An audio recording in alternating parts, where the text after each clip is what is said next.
이번 시간에는 대성계에 대해서 살펴보도록 하겠습니다.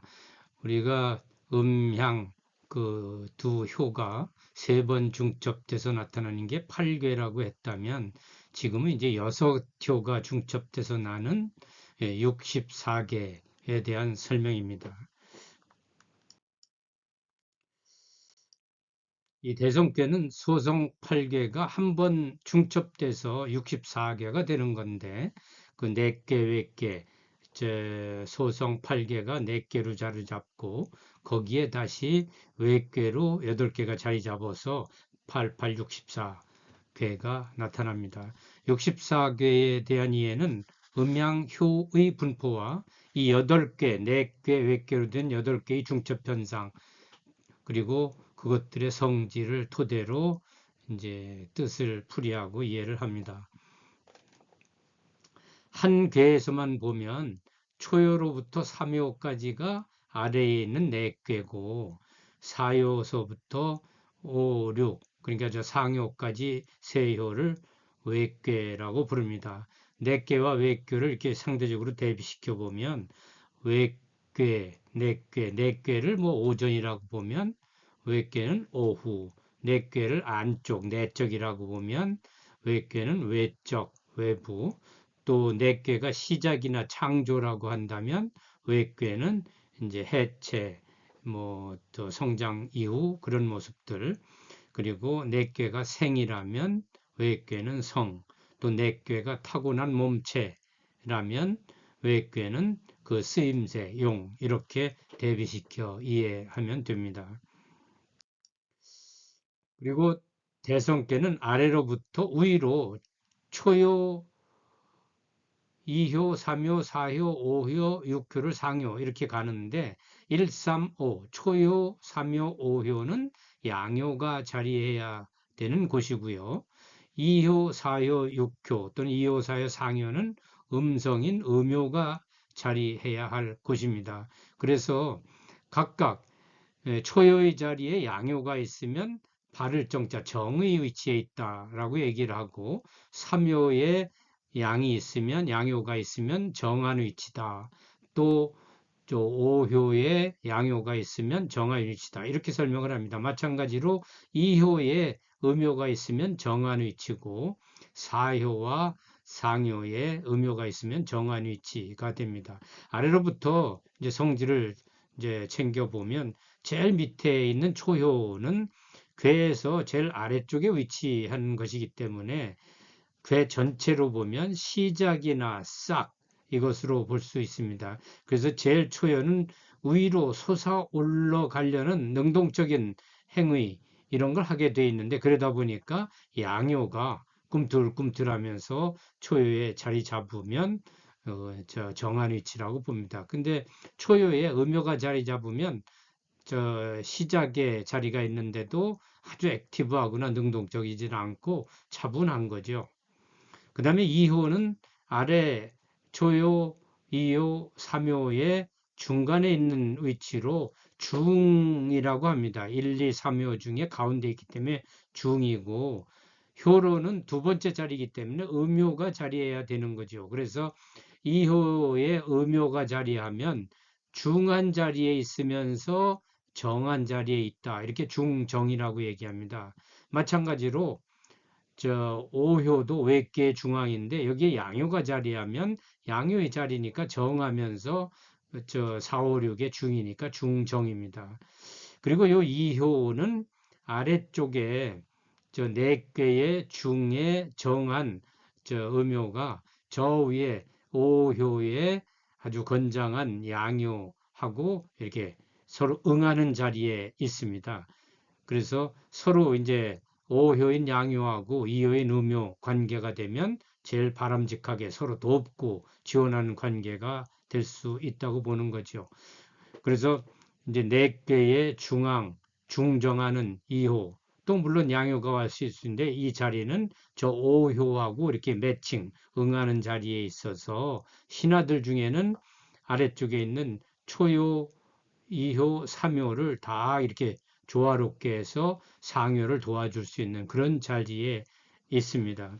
대인의 자리죠. 사묘는 내괴의 정상으로 밑에 있는 1, 2, 3, 요 내괴 신하의 위치에서 위의 상 쪽인 임금이나 이 권력층으로 올라가려는 그런 위치에 있는 상태입니다. 그래서 아래 그냥 밑에 있기는 평민으로 있기는 굉장히 덕이 높고 저 사람들한테 숭망받는 것도 높은 그런 자리인데 막상 위로 올라가지는 못하고 있죠. 근데 삼효가 홀수 자리로 양효가 자리하게 되면 우릉우릉 활동적이면서 위로 이렇게 올라가려는 그런 상태에 있습니다. 그러다 보니까 이제 아래쪽에서는 위로 올라가는데 위에 있는 권력층이나 저 상부 엘리트층으로부터 견제를 받게 되는 그런 위치가 되죠.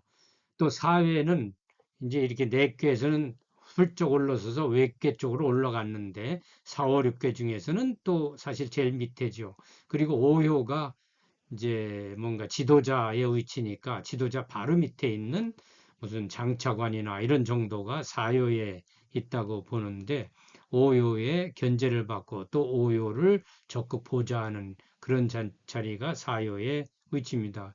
그 다음에 오효는 지존, 지극할지 높을존, 지존의 위치인데 아래로는 이효, 내괴 중앙인 이효와 서로 대응하는 그런 관계에 있습니다. 그래서 오효가 상부, 외계의 중앙에 있으면서 지도자의 위치인데 오효에 양효가 있으면 아주 우뚝하고 건장한 그런 중정한 지휘자지만 거기에 음효가 있으면 차분하고 냉정하고 밑에 있는 저 보좌진들의 조언을 많이 들어서 조화롭게 통치하는 그런 지도자가 될 겁니다.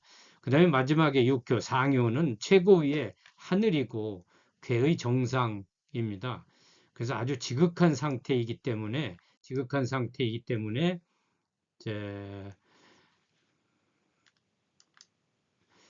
이제 모든 것을 총괄할 수 있는 그런 자리에 있죠. 그 다음에 상효는 다음 이제 이 효 중에 모든 것이 다 이렇게 극에 달하기 때문에 조만간 이렇게 변화할 뭐 아주 양기가 너무 짙으면 노양이 돼서 음으로 변하려고 하고 음기가 아주 짙으면 노음이 돼서 양으로 변하려는 그런 위치에 있습니다. 건괴의 상효를 보면 뭐 항룡류에다 이런 말을 쓰는데 이제 끝까지 갔으니까 내려올 일만 있다 이런 위치가 되고요. 그리고 이제 음양 저 효들 사이의 관계를 보면 나중에 이제 또 나오는데 아래의가 이제 견줄 비자에서 아래의 비가 서로 저 음양의 관계가 되면 저 친밀한 관계지만 양과 양, 음과 이렇게 되면 서로 경쟁을 하는 관계가 되고요. 그 다음에 내계와 외계의 만남 그리고 또 효 13579 각 효의 중하냐 정하냐 그런 부분들 또 일효하고 사효, 이효하고 오효, 삼효하고 상효의 응하는 상태 이런 것을 봐가지고 그게 음양으로 서로 조화롭게 되면은 이저 궤 속에서 효들 사이의 관계가 좋다 이렇게 얘기합니다. 그 다음에 이제 이 64개를 보면 일단 저 위쪽에 이렇게 건태리진 손감간곤 하는 8개를 위쪽에 이렇게 놓고요. 다시 저 아래쪽으로도 건태리진 손감간곤 하계를 놔서 이 하계를 아래쪽에다 놓고 그 다음에 위에 건태리진 상계를 놔서 이 64개가 이렇게 배열이 됩니다. 이런 배열 방식은 사실 다양하게 할 수 있는데 이제 우리 공자님께서 세팅하고 우리 주역전의 쪽에 나오는 건 보편적으로 이 64개 배열을 많이 활용합니다. 그래서 이런 식으로 배치되는데 여기에 이제 밑에 아래쪽에 건하고 위에 건이 만나는 요거라든지 또 아래쪽에 태하고 위에 쪽에 태가 만나는 요, 저, 택계라든지 이런 거는 요거는 같은 괴가 중첩됩니다. 그래서 중첩되는 괴들이 있고요. 여기 이제 아까처럼 위에 아래쪽으로 하괴가 이렇게 자리 잡고 위에 이제 상괴가 이후에 이렇게 쭉 상쾌가 자리 잡습니다. 이건 이제 배열하는 방법이니까요. 그대로 봐 두시면 됩니다. 그리고 64개와 방위해서 우리 이제 앞에서 저 건곤 이렇게 해서 제일 위에 이제 해가 떠 있는 이 건괴 요 위에 이 부분하고 그 다음에 아래에 이 곤괴 요 두 개를 이제 여기를 북으로 남으로 놓고 동으로 서로 하면서 이 빨간 부분들이 이제 우리 8개, 8개입니다. 건태리진 손감간곤 이렇게 방위되고 요거에 따라서 이제 64개를 방위로 나눠 봤습니다. 그리고 안에 있는 건 우리 앞에서 봤던 그 64개 이 배열해 놓은 거고요.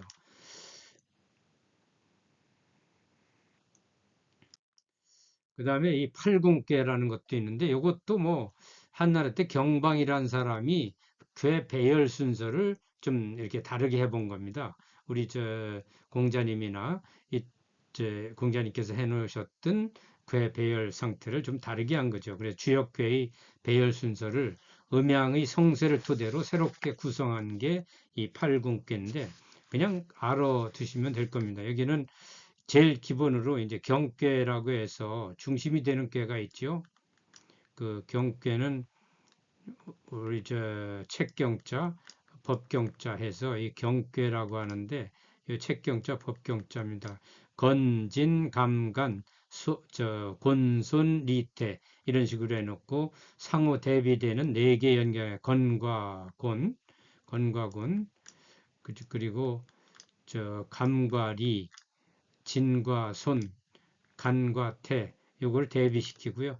팔궁계 중에 이제 궁계라고 하는 것은 팔순계, 경계가 아까 건태리진 손강화 이게 중복된 8개의 궤를 이제 팔궁계라고 하는데 그거 배열 순서를 건진 감간 곤손 리태 이런 식으로 배열을 하고 있습니다. 이 8분께의 배열 순서를 보면 제일 상요는 이제 불변으로 그냥 그대로 고정시켜 놓고요. 상요를 상세라고 부릅니다. 제일 위에 상세를. 그리고 이제 제일 밑에 초요를 한번 양은 음은 양으로 해서 1세계라고 얘기를 하고요.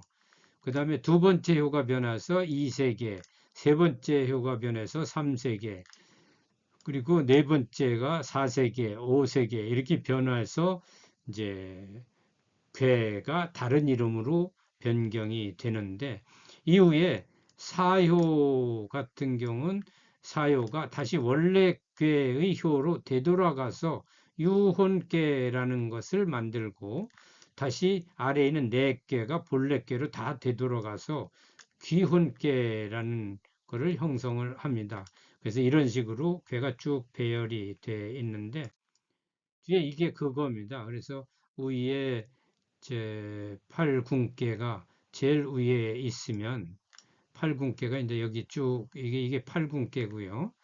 그 다음에 초요가 변한 게 여기서 초요 변하고 그 다음에 두 번째 효가 초요 변한 그 뒤로 다시 두 번째 효가 변하고 그 다음에 세 번째 효가 변하고 네 번째 효가 변하고 다섯 번째 효가 변한 뒤에 그 다음에 다시 사효가 원위치되고 마지막 네 개가 원위치돼서 이렇게 했더니 64개가 배열이 되더라라는 게 팔궁계입니다. 그냥 그대로 그런 게 있다 정도로 얘기하고요. 그 다음에 주역의 상경, 하경 64개 차례를 보면 이제 상경은 건곤든 이런 식으로 하면서 이제 감리까지 이제 감이 물이고 리가 화인데 수화계까지 30개인데 이거는 건곤서부터 감리까지 자연현상에 대한 것들이 배열되어 있고요. 하경 34개는 함항둔서부터 수화기제, 화수미제까지 해서 34개가 배열되는데 이건 인간사에 대한 겁니다. 그래서 하경에 함께는 앞서도 잠깐 설명했듯이 이제 남녀가 만나는 거, 부부로 만나는 게 함께, 느끼람, 다함자인데 그래서 항은 이제 오랫동안 영원토록 이런 뜻이 됩니다. 그래서 이게 인간사에 관련된 34개인데 끝에 기제, 그냥 기제, 이미기자 다 평화로운 예? 화수기제로 수화기제로 끝나면 되는데 끝이 미제로 다시 다 완성되지 않았다. 이건 다시 돌고 도는 형태로 간다라는 의미를 좀 담고 있죠. 이것도 이제 나중에 설명하면서 또 설계전 같은 데 가면 왜 괴를 이렇게 설명했다. 이게 또 나옵니다. 그리고 상하경의 차서도에서 1, 2, 3, 4 이렇게 건곤, 둔몽, 수 뭐 이런 식으로 해서 64개까지가 되어 있는데 이것도 뭐 나중에 주역책 보다 보면 계속 그렇게 나옵니다. 그리고 이게 이제 다시 건의천, 천풍구하는 그런 형태로 얘기가 되고요. 그래서 우리 64개에 대한 설명을 간단하게 이렇게 마쳤습니다. 감사합니다.